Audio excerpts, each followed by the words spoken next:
Assalamualaikum warahmatullahi wabarakatuh. Perkenalkan, saya Anis Ma'rifah, mahasiswa pasca sarjana YAINU Kebumen. Saya akan mempresentasikan tentang filsafat sebagai suatu sistem filsafat pendidikan Islam. Untuk memenuhi tugas mata kuliah filsafat pendidikan Islam dengan pengampu Bapak Dr. Haji Bahrul Ulum SAG MHum. Yang pertama, tentang pengertian filsafat. Apa pengertian filsafat? Filsafat berasal dari kata Yunani philosophia, philo, yang berarti cinta dalam arti yang luas, yang ingin, dan karena itu lalu berusaha mencapai yang diinginkan. Sophia artinya kebijakan, dalam arti pandai, pengertian yang mendalam, cinta kepada kebijakan. Sedangkan menurut Plato, filsafat sebagai pengetahuan tentang segala yang ada, serta pengetahuan yang berminat mencapai kebenaran yang asli. Sedangkan menurut Aristoteles, Aristoteles ini adalah murid Plato, filsafat itu sebagai ilmu pengetahuan yang meliputi kebenaran. Menurut Al-Farabi ini adalah seorang filsuf muslim. Filsafat itu adalah sebagai ilmu pengetahuan tentang alam maujud.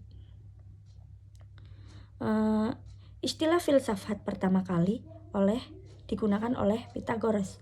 Dia mengatakan bahwa manusia dapat dibagi menjadi 3 golongan. Yang pertama, manusia yang mencintai kesenangan. Yang kedua, manusia yang mencintai kegiatan. Ketiga, manusia mencintai kebijaksanaan. Pengertian ketiga dari Pythagoras tentang manusia ini yang kemudian memberikan gambaran tentang pengertian filsafat, yaitu kebijaksanaan. Filsafat ini memiliki berbagai jenis pengertian pokok, antara lain filsafat ini sebagai upaya spekulatif untuk menyajikan suatu pengertian pokok, antara lain upaya spekulatif untuk menyajikan suatu pandangan sistematik serta lengkap tentang seluruh realitas. Yang kedua, upaya untuk melukiskan hakikat realitas akhir dan serta nyata. Yang ketiga, upaya untuk menentukan batas-batas dan jangkauan pengetahuan, sumber, hakikat, keabsahan, dan nilainya.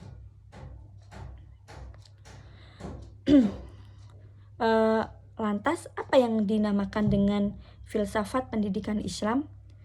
Pendidikan ini tidak bisa dipisahkan dengan filsafat. Kenapa? Banyak hal yang bersifat filosofis yang terkait dengan pendidikan. Ketika seseorang mempertanyakan apakah manusia itu perlu dididik, maka pertanyaan itu telah mengandung unsur filosofis, yang jawabannya pun mesti bersifat filosofis pula. Ada beberapa hal yang dikemukakan tentang pengertian dari filsafat pendidikan. Filsafat pendidikan adalah penerapan metode dan pandangan filsafat dalam bidang pendidikan. Filsafat pendidikan adalah pembahasan permasalahan pendidikan yang bersifat filosofi, menjawab masalah pendidikan yang bersifat filosofi. Filosofi pendidikan adalah pelaksanaan pandangan filsafat dan kaidah filsafat dalam bidang pendidikan. Kemudian filsafat pendidikan Islam adalah pengetahuan yang membahas segala persoalan yang menyangkut kependidikan yang bersumber pada ajaran Islam, dengan maksud memperoleh jawaban selanjutnya dipergunakan sebagai arah pelaksanaan dan pengembangan pendidikan Islam agar berdampak positif bagi kehidupan umat Islam.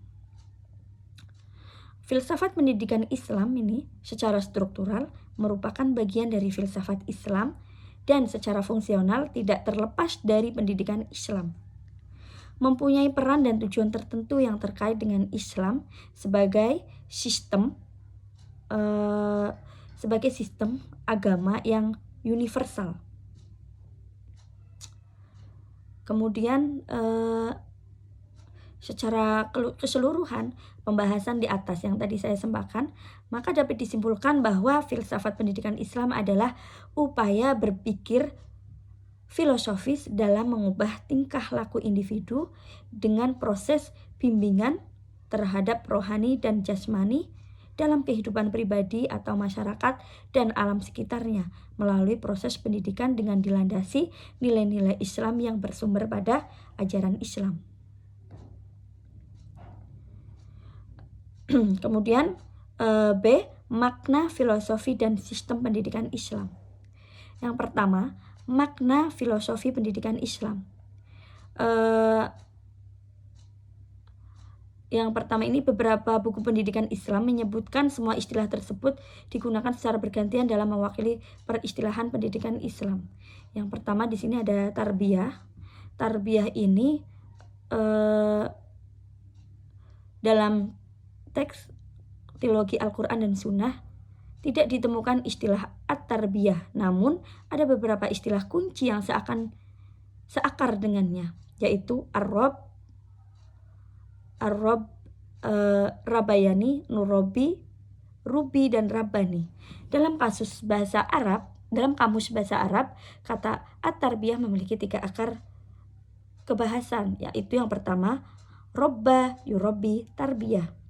Di sini memiliki arti tambahan, atau dalam bahasa Arab disebut juga zat. Terus kemudian apa yang dimaksud dari memiliki arti tambah ini? Memiliki arti tambah ini berarti artinya adalah pendidikan tarbiyah merupakan proses menumbuhkan diri dan mengembangkan apa yang ada pada diri peserta didik, baik secara fisik, psikis, maupun spiritual. Kemudian yang kedua ada tarbiyah, yang kedua itu ada robba, yurobi, tarbiyah, memiliki makna tumbuh.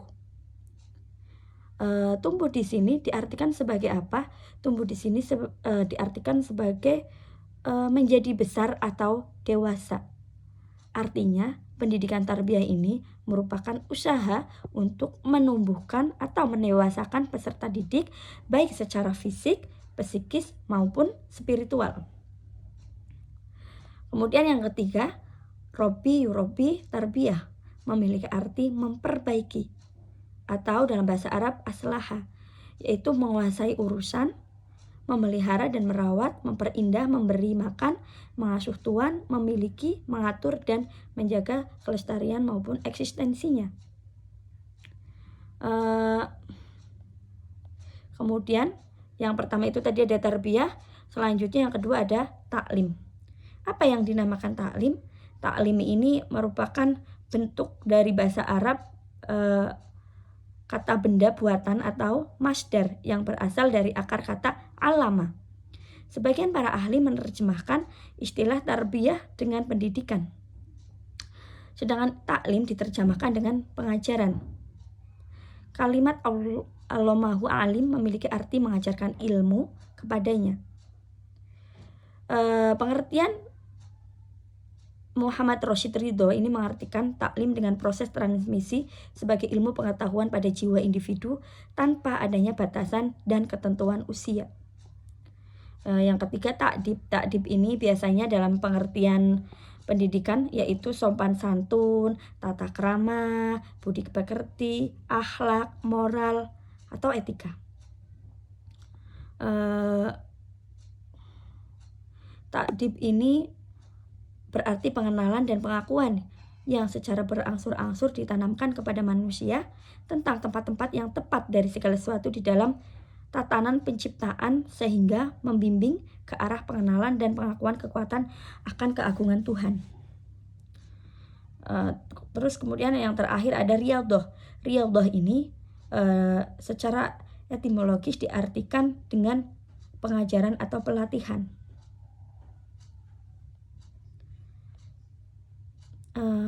Riyadhah ini berarti mendidik jiwa anak dengan akhlak yang mulia. Pengertian ini akan berbeda jika riyadhah dikaitkan dengan disiplin ilmu ilmu tasawuf atau olahraga.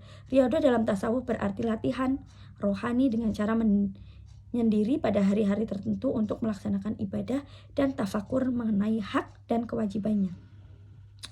Menurut Al-Ghazali, riyadhah ini jika dinisbahkan kepada anak-anak maka memiliki arti pelatihan atau pendidikan anak. Dalam pendidikan anak, Al-Ghazali lebih menekankan pada domain psikomotorik dengan cara melatih.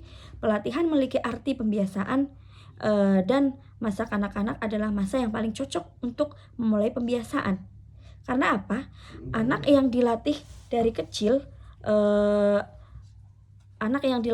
kecil untuk melakukan aktivitas yang positif, maka di masa remajanya atau masa dewasanya ia akan lebih mudah berkepribadian soleh, seperti itu. Kemudian yang kedua ada sistem filsafat pendidikan Islam. Sistem filsafat pendidikan Islam di sini filsafat pendidikan Islam seharusnya bertugas dalam 3 dimensi. Apa saja? Yaitu yang pertama memberi landasan dan sekaligus mengarahkan kepada proses pelaksanaan pendidikan yang berdasarkan ajaran Islam. Kemudian yang kedua melakukan evaluasi terhadap terhadap proses pelaksanaan tersebut. Yang ketiga, melakukan evaluasi terhadap metode dari proses pendidikan tersebut. Ketiga landasan tersebut berjalan di atas landasan berpikir yang bersifat sistematis, logis, menyeluruh, radikal, dan universal, serta terpadu. Kemudian metode dan yang C, metode dan peranan filsafat pendidikan Islam. Yang pertama ada metode filsafat pendidikan Islam filsafat pendidikan Islam ini berusaha menganalisa pandangan aliran-aliran yang ada terhadap masalah-masalah kependidikan yang dihadapi pada masanya dan bagaimana implikasinya dalam proses pendidikan.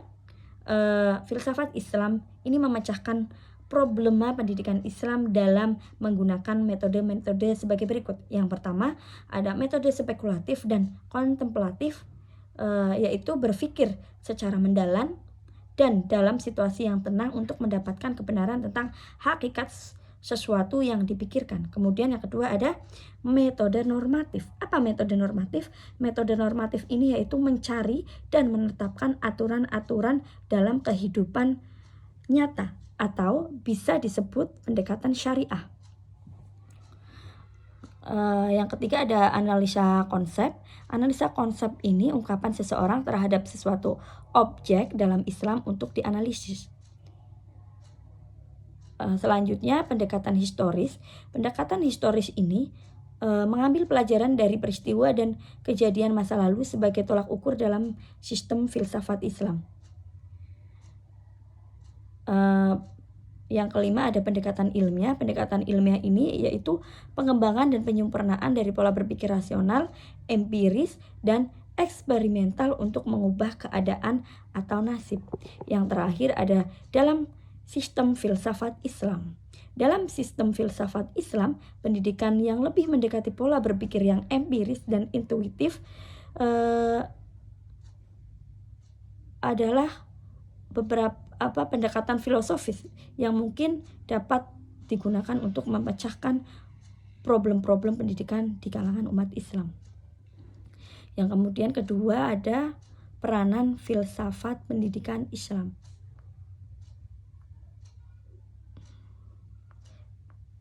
Jadi peranan filsafat pendidikan Islam yang pertama-tama filsafat pendidikan Islam menunjukkan problema yang dihadapi oleh pendidikan Islam sebagai hasil dari pemikiran yang mendalam dan berusaha untuk memahami duduk masalahnya. Yang kedua, filsafat pendidikan Islam dengan analisanya terhadap hakikat hidup dan kehidupan manusia yang mempunyai potensi untuk dikembangkan. Yang ketiga, filsafat pendidikan Islam dalam analisinya terhadap masalah pendidikan Islam di masa kini akan dapat memberikan informasi atas keberhasilan atau tujuan pendidikan Islam yang ideal. Kemudian yang terakhir tujuan pendidikan Islam. Pendidikan Islam ini merupakan suatu sistem yang harus dijalankan secara terpadu agar sistem yang ada lainnya guna mencapai tujuan yang telah ditetapkan untuk meningkatkan kualitas hidup manusia dengan segala aspek. Tujuan khusus dari filsafat Islam ini menjelaskan apa yang ingin dicapai melalui pendidikan Islam.